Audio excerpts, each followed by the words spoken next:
How's it going, Phoenix?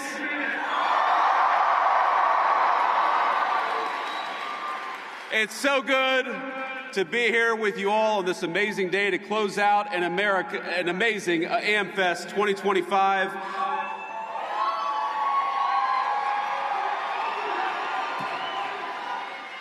What an amazing crowd all of you are, and I have to admit, today solved one of the great insecurities that I had. Because as I've watched Nicki Minaj come out and declare her support for the truth, for courage, and for wisdom, I've had this little nagging voice in the back of my head wondering whether she thinks I look like the J.D. Vance meme.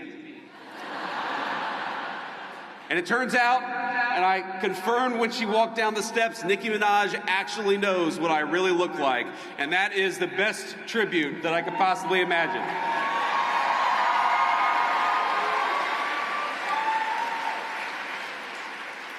I have to start off with a note of gratitude. Erica, I cannot thank you enough for your strength, your grace, and your kind words of support for this administration and for me personally.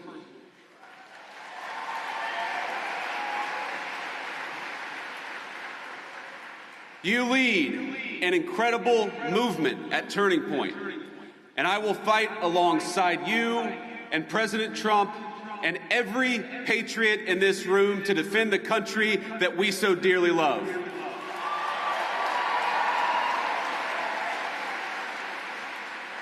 And when I say that I'm going to fight alongside of you, I mean all of you, each and every one. President Trump did not build the greatest coalition in politics by running his supporters through endless, self-defeating purity tests. He says, "Make America great again," because every American is invited.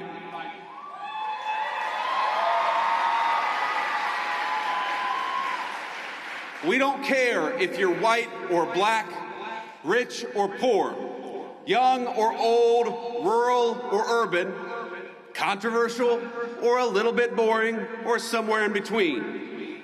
People of every faith come to our banner because they know that the America First movement will make their lives better, and they also know that the Democrats don't care about anything other than maybe transing their kids. So if you love America, if you want all of us to be richer, stronger, safer, and prouder, you have a home on this team.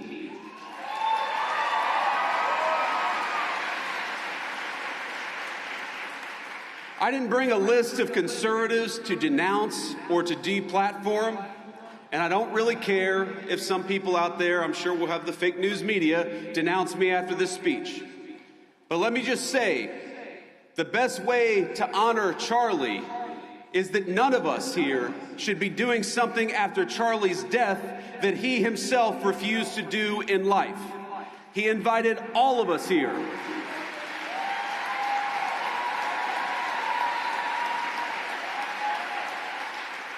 Charlie invited all of us here for a reason, because he believed that each of us, all of us, had something worth saying, and he trusted all of you to make your own judgment. And we have far more important work to do than canceling each other. We have got to build, and President Donald Trump is a builder.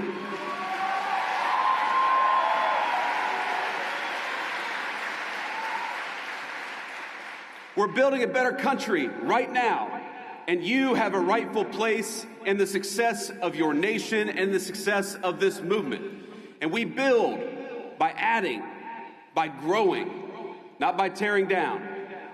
Charlie Kirk was a great builder too. He understood that any family can have its disagreements, its tough conversations. We can learn and improve and treat one another better. We can love each other despite the disagreement. But winning demands teamwork.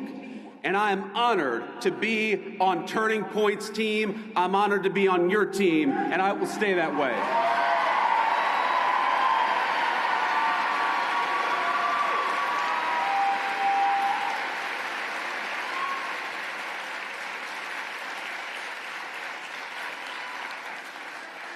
There's still so much important work to do, my friends. We're barely a year into this administration, not even a year into the administration.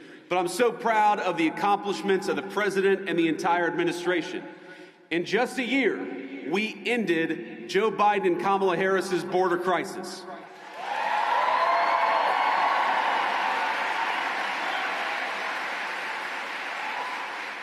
December marks 7 months straight of zero releases at the southern border.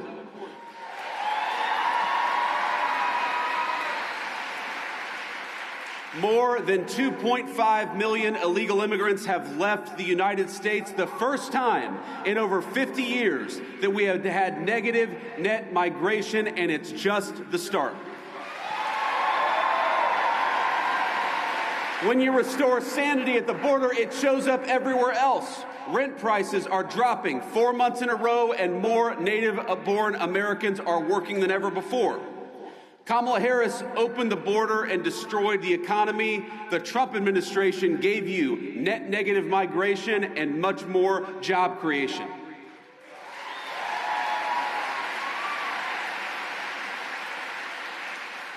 Real wages are finally growing. Inflation is half of what it was under Democrats. Gas prices are their lowest in years. And we have finally made it clear that in the United States, we believe in hard work and merit. Unlike the left, we stand against treating anybody, and I love what Nikki said about this. We don't treat anybody different because of their race or their sex.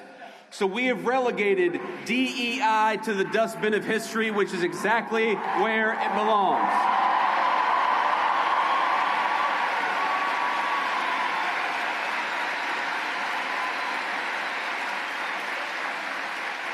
In the United States of America, you don't have to apologize for being white anymore.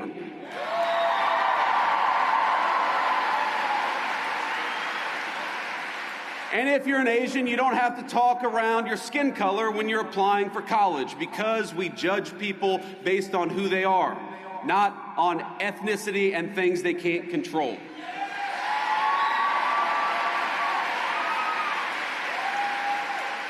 We don't persecute you for being male, for being straight, for being gay, for being anything. The only thing that we demand is that you be a great American patriot, and if you're that, you're very much on our team.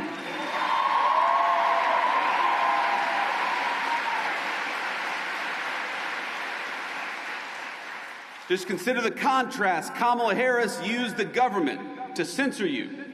We're using, in the Trump administration, the government to protect your free speech, whether it's on college campuses or in the digital marketplace of ideas.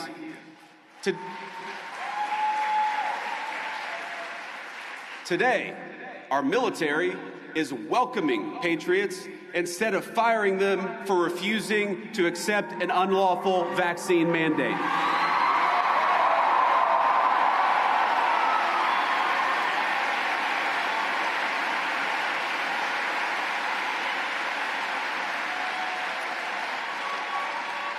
And to honor Charlie, but also to honor all of you, we're working to end the scourge of left-wing violence in the United States of America.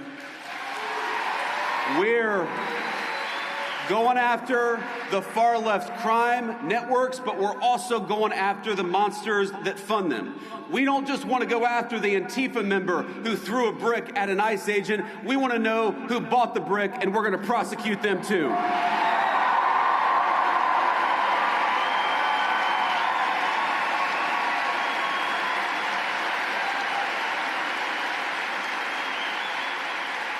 We're making America healthy again with our great HHS Secretary, Bobby Kennedy.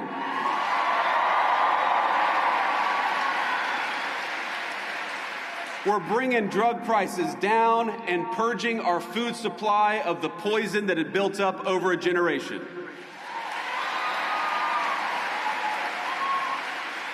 But my friends, there is so much more to be done. And the people saying we need to be doing more, we need to be doing it faster, trust me, I hear you.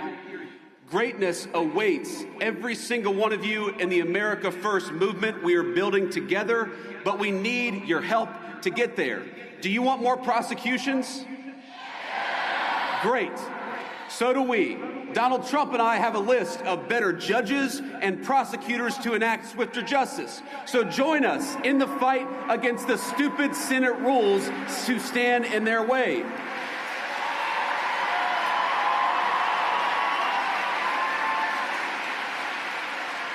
Do you want faster deportations? So go to ice.gov/join, because we're building an army of patriots and we need good people who care about the country to help us secure the border and do it even faster.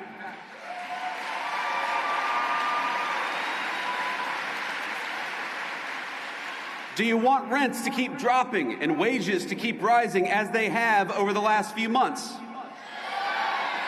Then mobilize with us. Don't hand power back to the people who tanked the economy in the first place. Join the America First movement, and you will always have a place on our great team.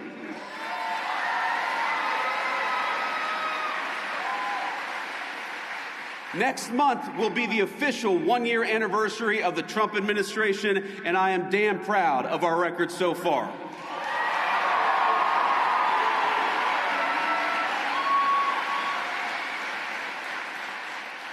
Now, the Democrats are already talking about 2028, and it looks like they're going to nominate a California liberal who's presided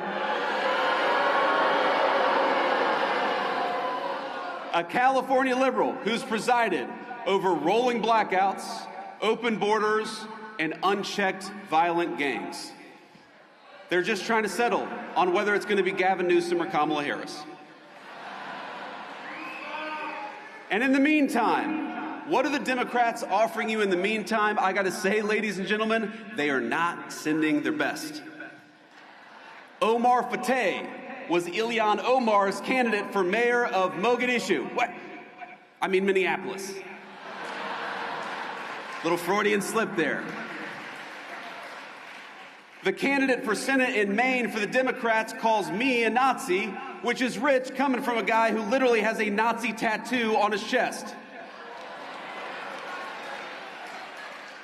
And Jasmine Crockett. Oh, Jasmine Crockett. The record speaks for itself. She wants to be a senator, though her street girl persona is about as real as her nails.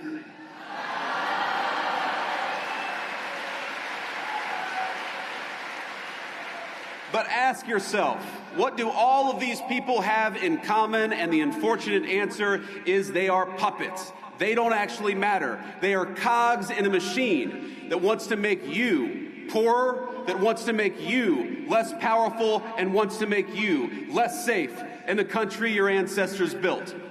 And while President Trump and I are doing everything we can to break that machine, the left is still there, my friends, and they are still very powerful. Don't delude yourselves. It's the activist groups who want to poison your kids with hormone replacement therapy and toxins in your water supply. It's the corporate boardrooms pushing diversity quotas while whining about the fact that Donald Trump won't let them ship American jobs overseas anymore, and boo-hoo to that. It's the rogue district judges who issued nationwide injunctions every time the president lifts a finger. It's the Soros DAs who cheered on as their cities burned. What unites them? They win when our country loses. They get rich when you get poorer. They hire the illegals that they bring in to take your jobs. They drink fine wine in the countries they ship your jobs to. They censor you because they'd rather destroy the Constitution than risk losing an argument. They bring in millions of voters because they know they can't win the argument with the people who are already here. And you know what else unites them? We are going to kick their ass next November and every year after that.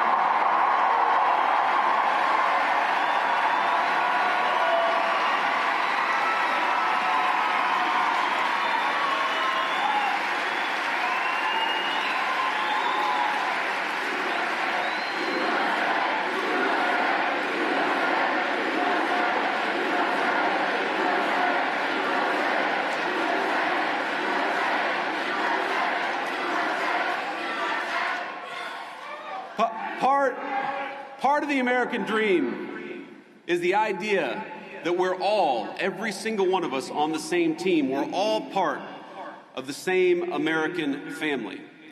If you want to destroy that, do what Democrats have done, not just for the last 5 years, but for the last 30 or 40. Make one race the enemy of another. Make one gender the enemy of the other. Make Americans suspect and despise each other instead of loving their shared country.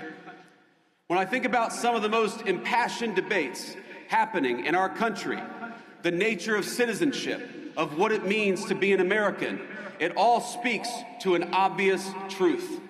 Americans are hungry for identity. We're hungry for belonging. We're hungry for a sense of our place in the world. And it's no surprise why. For many years, our fellow Americans have been dealing with a globalized economy that homogenized cultures and hollowed out our towns.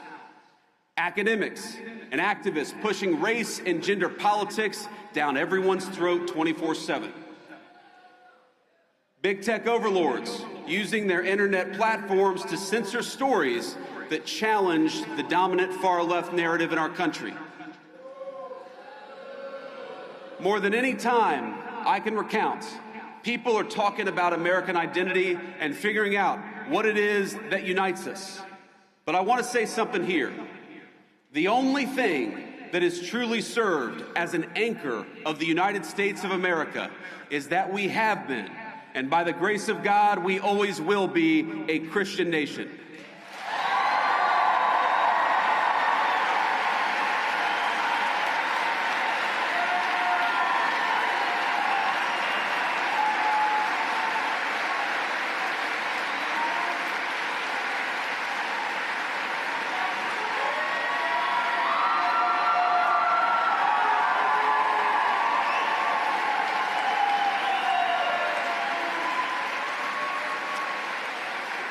Now, I want to be explicit because, of course, the fake news media will twist everything that I say.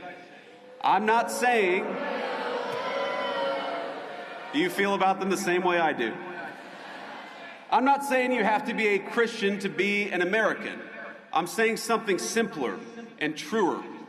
Christianity is America's creed. The shared moral language from the Revolution to the Civil War and beyond. Across that history, our country's major debates have always centered on how we could best as a people please God. That creed, think about it. That creed motivated our understanding of natural law and rights, our sense of duty to one's neighbor, the conviction that the strong must protect the weak, and the belief in individual conscience. Even our famously American idea of religious liberty is a Christian concept. Because we're all creatures of God, we must respect each individual's pathway to that God. But over the last 50 years, there has been a singular focus, a war that has been waged on Christians and Christianity in the United States of America. And let me say, of all the wars that Donald Trump has ended, that is the one we're proudest of.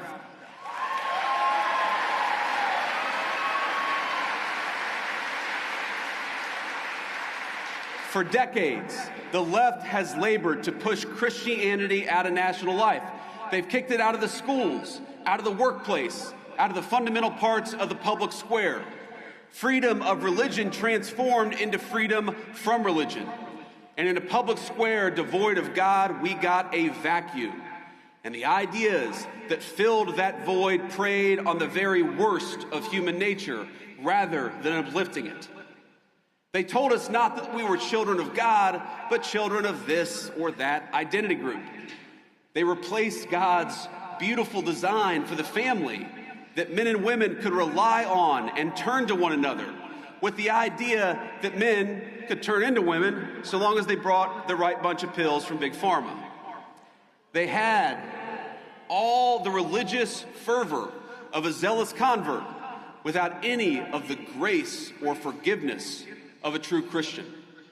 Scripture tells us, "By your fruits ye shall know them." And we might ask, what are the fruits of these people and their principles? And the answer is a man named Tyler Robinson who killed my friend.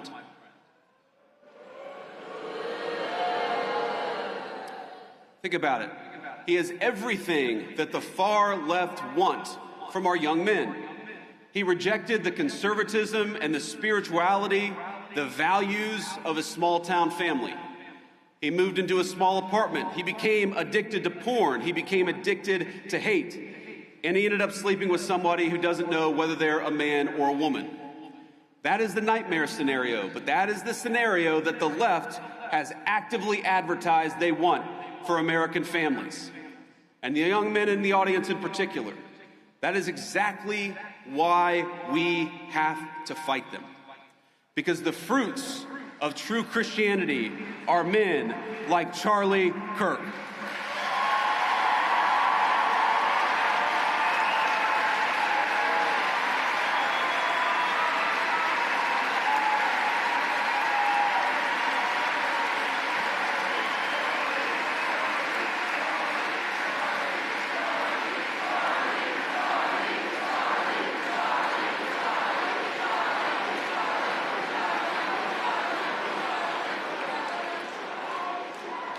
The fruits of true Christianity are good husbands, patient fathers, builders of great things, and slayers of dragons. And yes, men who are willing to die for a principle if that's what God asks them to do.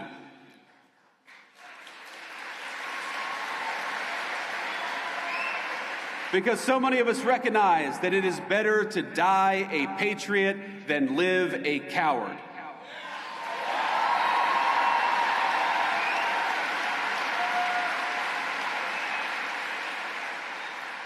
I'm going to tell you something I haven't talked about publicly before, but in the days after Charlie's death, I struggled a great deal. I'm sure many of you did too. I remember watching every video of the assassination, looking for clues, trying to understand what happened. I'd try to hide my friend and that terrible bullet hitting him, but I would try to look around. I stayed up all night for many nights in a row, researching every conspiracy theory, going down every rabbit hole. When my lovely wife, Usha, told me to come to bed, I told her I owed it to Charlie to try to uncover every stone, and so that's what I tried to do. I remember I was consumed by this fear that Charlie's death wouldn't just deprive a family of their husband or of a good father, but that it would deny our movement of a great unifier of people and a great doer of great deeds. It's the only time I can remember my wife ever telling me that she was really worried about me. She told me it many times. But what saved me was not lying to myself, but accepting the reality of the fight that we're in. Charlie's death was an immense loss, an irreplaceable loss. We got kicked in the teeth, my friends, and there's no sugarcoating it or pretending that it didn't happen. We need to accept that. And what saved me was realizing that the story of the Christian faith, like the story of these United States of America, is one of immense loss followed by even bigger victory. It's a story.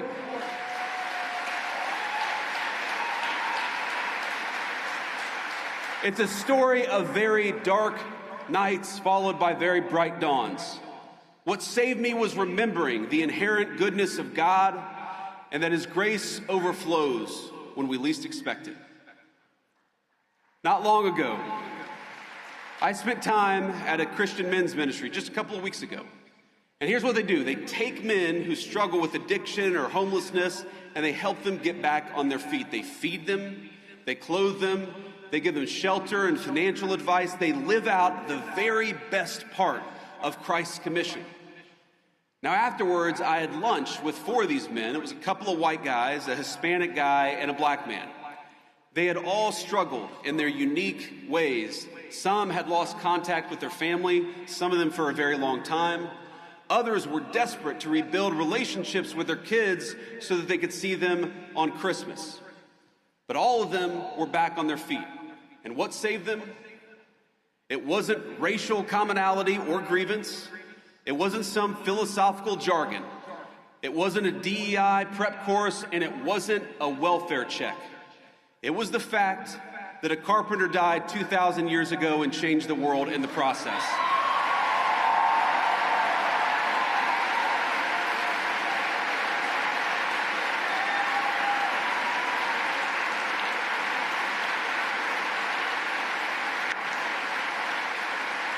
If you go to almost any food pantry in this country, you will find Christians feeding the poor.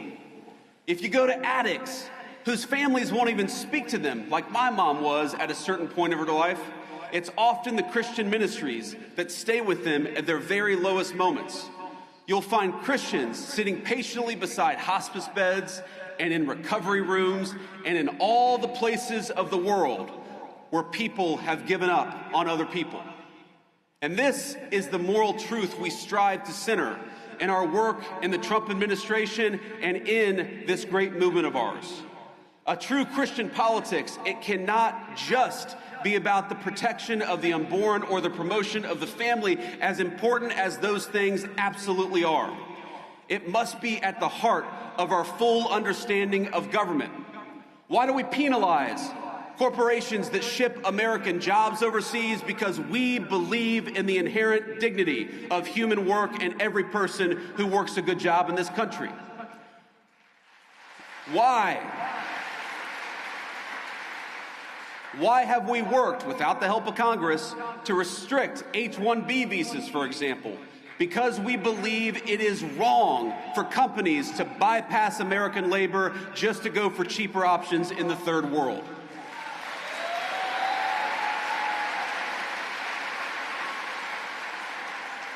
We help older Americans in retirement, including by ending taxes on Social Security, because we believe in honoring your father and mother rather than shipping all of their money off to Ukraine.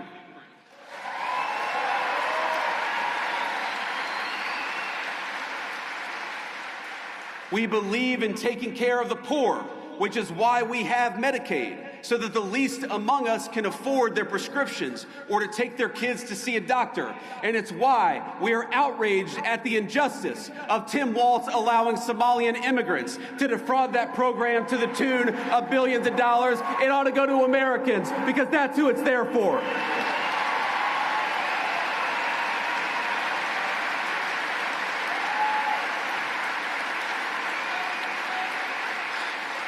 Now, I want to close, my friends, but I have heard you. I know that some of you are impatient at the pace of progress, and my response to that is good. Be impatient. Use that desire for justice for your country as fuel to get involved in this movement in a bigger and better and more powerful way. I know some of you are discouraged by the infighting over any number of issues. Don't be discouraged. Wouldn't you rather lead a movement of free thinkers who sometimes disagree than a bunch of drones who take their orders from George Soros?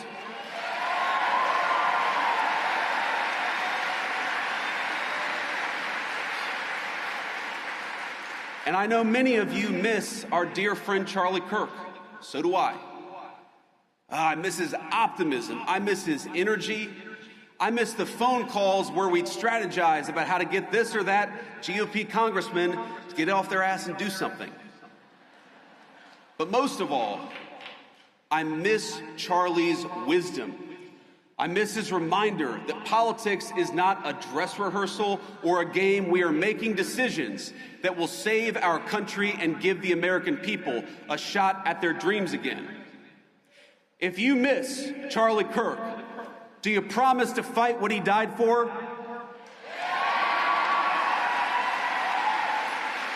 Do you promise to take the country back from the people who took his life? Do you promise to help defeat the radicals who cheered his death? Do you promise to honor his memory by having faith in the God he loved? My friends, commit to these things, and I promise you victory. I promise you closed borders and safe communities. I promise you good jobs and a dignified life. Only God can promise you salvation in heaven, but together we can fulfill the promise of the greatest nation in the history of the earth. Merry Christmas, my friends. Let's keep fighting.